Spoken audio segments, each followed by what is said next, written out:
Hello everyone, ढेर सारी प्यार मोहब्बत के साथ स्वागत करते हैं आपका अपना यूट्यूब चैनल प्यार से पढ़ो। तो दोस्तों, आज के इस वीडियो में हम क्लास 9th का जो एनसीईआरटी बुक है साइंस का, तो उसका सेकंड चैप्टर का जो भी क्वेश्चन है आंसर है, तो इस वीडियो में आज देखेंगे। ठीक है ना। इससे पहले मेरे पहले चैप्टर का करा रखा है क्वेश्चन आंसर, आप उन्हें भी जाके देख लीजिएगा। ठीक है, अगर नहीं देखा होगा तो पहला चैप्टर जो था उसका मैंने पूरा क्वेश्चन करा रखा है। ये सेकंड चैप्टर है। ये चैप्टर का नाम है क्या हमारे आसपास के पदार्थ शुद्ध है। तो मैंने पहले नंबर से क्वेश्चन का आंसर आराम से लिख डाला है और उसको पढ़ता चलूँगा। ठीक है ना, और समझाता चलूँगा। ठीक है, तो चलिए शुरू करते हैं। तो पहला क्वेश्चन है पदार्थ से आप क्या समझते हैं। ठीक है ना, पदार्थ से आप क्या समझते हैं। इसका आंसर क्या हो जाएगा, एक या एक से अधिक शुद्ध तत्वों या यौगिकों से मिलकर बना मिश्रण पदार्थ कहलाता है। ठीक है ना, एक या एक से अधिक शुद्ध तत्व या यौगिक से मिलकर बना मिश्रण पदार्थ कहलाता है। किसी पदार्थ को अन्य प्रकार के तत्वों में भौतिक प्रक्रम द्वारा पृथक नहीं किया जा सकता है। ठीक, ये था पहले क्वेश्चन का आंसर। ठीक है, नेक्स्ट क्वेश्चन है कि समांगी और विषमांगी मिश्रण में अंतर बताइए। ठीक है ना, समांगी और विषमांगी में अंतर बताइए। तो इसका आंसर हो जाएगा समांगी मिश्रण वह मिश्रण होता है जिसके अवयवों को पृथक रूप से नहीं देखा जा सकता है। ठीक है ना, जिसके अवयवों को पृथक रूप से नहीं देखा सकता, जिसकी बनावट समान होती है। उदाहरण, जल में नमक व जल में चीनी का विलयन।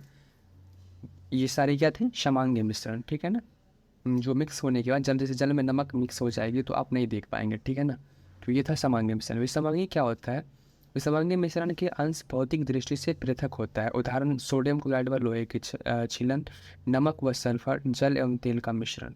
तो जैसे कि जल में आप तेल डाल दो कोई भी, ठीक है ना, सरसों का तेल डाल दो तो आपको पूरी तरह से दिखाई देगी कि दोनों अलग अलग है। ठीक है ना, तो वो थे विषमांगी मिश्रण। और जो नाम से है कि समांगी, जो समान रूप से घुल जाए, जो पता है चल रहा है कि इनमें दो तरह का मिश्रण दे रखा है। ठीक है ना, जैसे पानी में आप नमक दे दो तो पता नहीं चलेगा कि नमक इसमें दे रखा हुआ है। ठीक है ना, तो वो समांगी मिश्रण हो जाती है। विषमांगी जिसमें पता चल जाए कि विषमांगी है, खुद भी पता चल जाए कि इसमें दो तीन तरह के पदार्थ मिले हुए हैं, तो ये सारे विषमांगी मिश्रण हो जाएंगे। ठीक है, अगला क्वेश्चन फिर है, उदाहरण के साथ समांगी एवं विषमांगी मिश्रण में विभेद बताइए। सेम क्वेश्चन है, इसमें थोड़ा अलग करके बताना है। ठीक है, चलिए देखते हैं।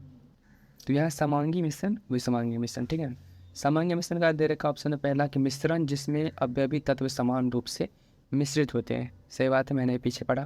विषमांगी मिश्रण है मिश्रण जिसमें अवयवी तत्व असमान रूप से मिश्रित होते हैं। नेक्स्ट पॉइंट है कि तत्वों को पृथक रूप से देखा नहीं जा सकता है। ठीक है ना, और विषमांगी में ये पॉइंट है कि तत्वों को पृथक रूप से देखा जा सकता है। ठीक है, समांगी में तीसरा पॉइंट है कि अवयवी तत्वों को भौतिक प्रक्रमों से आसानी से पृथक नहीं किया जा सकता है। ठीक है ना, और विषमांगी मिश्रण में कि अवयवी तत्वों को भौतिक प्रक्रमों से आसानी से पृथक किया जा सकता है। कहने का मतलब ये हुआ कि जैसे कि पानी में आप नमक डाल दो, घोल दो, फिर आप उसको अलग नहीं कर सकते किसी भी भौतिक प्रक्रमण से। आप अलग करने से आसानी से नहीं किया जा सकता, हो सकता है बट होगा नहीं। ठीक है ना, और विषमांगी में क्या होता है, आप आसानी से कोई भौतिक जो रूल होता है, प्रक्रम जो होते हैं, उसके मदद से लेकर के आप पानी और जो अदर मैटर है जो नहीं घुला हुआ है उसको आप अलग कर सकते हो। ठीक है, जैसे कि उदाहरण में समांगी में से चीनी व जल का विलयन, नमक, ये सारी क्या है, समांगी मिश्रण। ठीक है ना, उदाहरण हो गया चीनी व रेत का मिश्रण है दूध। ठीक है ना, तो इस तरह से चीनी में आप रेत मिला दो, बालू मिला दो, तो आप उसको अलग कर सकते हैं कोई मेथड के जरिए। ठीक है ना, चलिए नेक्स्ट क्वेश्चन देखते हैं।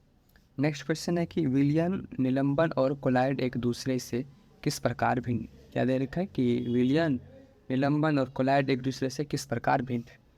तो पहला पॉइंट है विलियन, उसके बाद निलंबन, उसके बाद कोलाइड। तो विलियन में पहला पॉइंट है विलियन एक समांगी मिश्रण है, और निलंबन में एक निलंबन एक विषमांगी मिश्रण है, और कोलाइड क्या है, यह एक विषमांगी मिश्रण है। ठीक है ना, तो विलियन क्या था, विलियन एक समांगी है, निलंबन एक विषमांगी है, और कोलाइड एक विषमांगी है। ठीक है ना, दूसरा पॉइंट है कि विलियन के कण बहुत छोटे होते हैं, इसलिए यह आँखों से नहीं देखे जा सकते हैं, और इसमें है कि ये कण आँखों से देखे जा सकते हैं।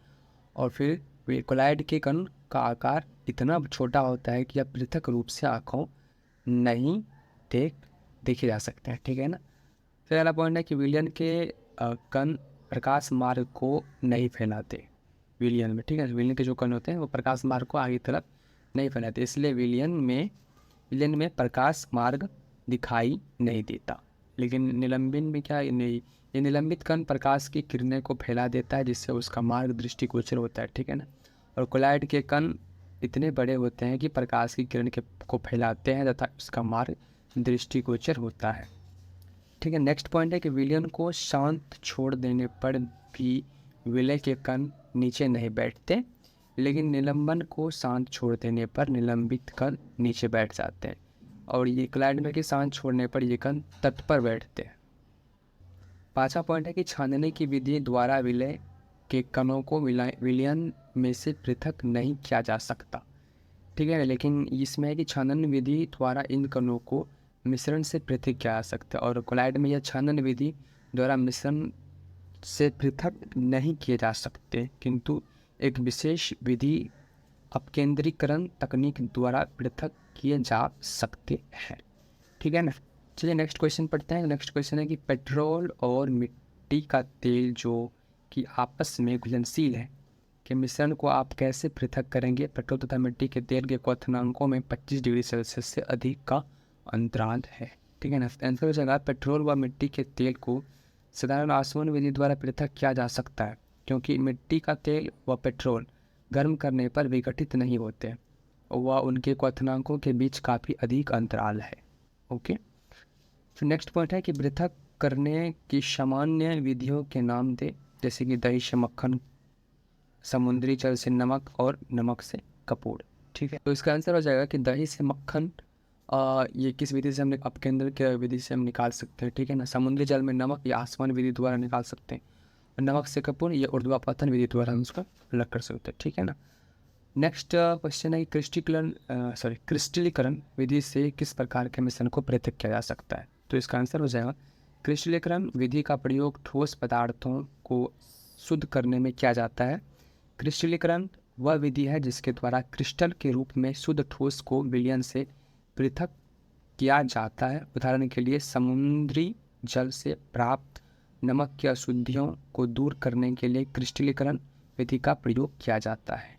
ओके, नेक्स्ट क्वेश्चन है कि निम्न को रासायनिक और भौतिक परिवर्तनों में वर्गीकृत करें, जैसे कि पेड़ों का काटना, मक्खन का एक बर्तन में पिघलना, अलमारी में जंग लगना, जल को उबालकर वाष्प बनाना, विद्युत तरंग का जल में प्रभावित होना, उसका हाइड्रोजन ऑक्सीजन गैसों में विघटित होना, जल में साधारण नमक का घुलना, ठीक है ना। उसके बाद है फलों से सलाद बनाना, उसके बाद लकड़ी और कागज़ का जलना। तो यहाँ पे जो भौतिक परिवर्तन है, भौतिक परिवर्तन कहने का मतलब ये हुआ कि जो पदार्थ को हम फिर दोबारा वापस कर सकते, जैसे कि कुदाल को पीट के हम क्या बना सकते हैं, कोई अदर का एक अस्त्र बना सकते हैं, फिर उस अस्त्र को पीट कर फिर कुदाल बना सकते हैं, जैसे कि लोहे का टुकड़ा हुआ ना। तो आप उसी तरह भौतिक परिवर्तन जिसको हम रिवर्स कर सकते हैं, जैसे मक्खन का एक बर्तन में पिघलाना, ठीक है ना। उसके बाद जल का उबल कर वाष्प बनाना, ठीक है ना। फिर जल में साधारण नमक का घुलना, ठीक है। फलों से सलाद बनाना, पेड़ों का काटना, तो ये सब हुआ भौतिक परिवर्तन, ठीक है ना। फिर उसके बाद रासायनिक परिवर्तन, जैसे कि अलमारी में जंग लगना, ठीक है ना। विद्युत तरंग का जल में प्रभावित होना और हाइड्रोजन और ऑक्सीजन गैस में विघटित होना। उसके बाद है लकड़ी और कागज़ का जलना। तो ये सारी चीज़ें थी रासायनिक परिवर्तन। उसके बाद है सेकंड क्वेश्चन है फिर छात्र जो ये क्वेश्चन जो है ना, जिसमें लिखा है छात्र स्वयं प्रेरित, जो क्वेश्चन है आप खुद करना पड़ेगा, ठीक है। तो इस चैप्टर में कई सारे क्वेश्चन है जो नेक्स्ट वीडियो में आएगी, ठीक है ना। तो आई होप आपको सारे क्वेश्चन आसानी से समझ गए होंगे और आप ना इसे नोट बना के लिख लीजिए, ठीक है। इसको पढ़ते रहिए तो आपको याद रहेगी, ठीक है। अब इसको पढ़ने से पहले आप 1-2 बार चैप्टर पढ़ लिया कीजिए, तो अच्छी तरह से क्वेश्चन याद रहेगी और समझ में आएगी, ठीक है। तो मिलते हैं अगले वीडियो में, तब तक के लिए bye, take care, love you,